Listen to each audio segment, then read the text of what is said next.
The hot take of the week, in case you missed it, for the NFL week that came in the form of a Miami boat trip involving Trey Songz, some New York Giants receivers, and how 7 days later the passes they dropped against the Green Bay Packers were a direct result of that ill-spent free time. Yes, we are all dumber for having read that sentence. But it's not as if the incident didn't have some effect. Even Odell Beckham Jr., one of the now infamous boat passengers, admitted that the story was a distraction leading up to the Giants' 38-13 loss at Lambeau Field on Sunday. Not the reason they lost, mind you, but all the chatter certainly didn't help. But free time is important for mentally spent players this time of year, late in the grind, and everyone should realize that. Even Tom Brady knows the importance of getting away from the spotlight, and Brady is one of the few players who can relate to the massive spotlight that currently is being shined on Beckham, the talented but occasionally explosive receiver. Brady had some interesting comments when asked about the criticism of Beckham being at the center of the boat controversy during Brady's weekly hit with Kirk and Callahan on WEEI radio in Boston, and the star quarterback both defended Beckham and also shed light on his own experiences away from the facility during a work week. "Well, it's a tricky situation," Brady said. "Players are off, everyone decides what they want to do in their off time. When I was young I did a lot of things that when I look back, I wish I probably wouldn't have done, flying cross-country, things like that. It just wasn't publicized. It's up for every team to decide, and Coach Bill Belichick, for example, last week we worked a Monday, Wednesday, Thursday, Friday, and then had the weekend to rest a little bit, rest our bodies, and then we're in, Monday, for work.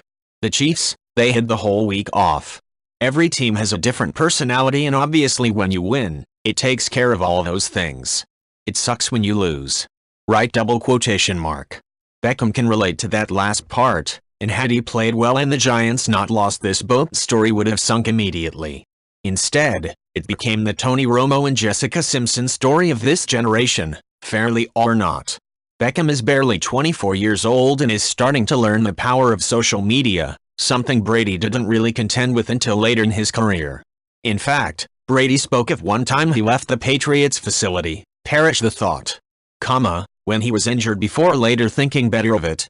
"I flew out because I was from California, and when I had off time that is where I went," he said. Looking back, there was one time I was actually injured pretty good and I decided to do it. I landed and stayed overnight and I realized, shoot, I better fly back, and I flew back the next morning because it wasn't a very smart decision. You're younger, you don't have all the experience that you have, and I am at a point of doing this as long as I have. I cherish the opportunity that we have. I am putting everything into it.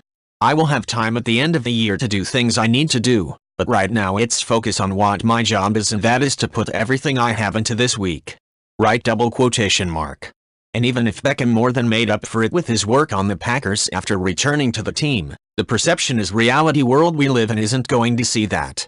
He even admitted after the game that all the boat talk did a great job of putting it in people's mind. "Okay, now if the Giants lose, it's because you went to Miami." So did a boat trip end the Giants' season? No, it most certainly didn't in and of itself. But as Brady noted, sometimes those types of trips are the things players might regret later down the road, even if the actual effect is minimal. If you like this video, please leave a like and subscribe.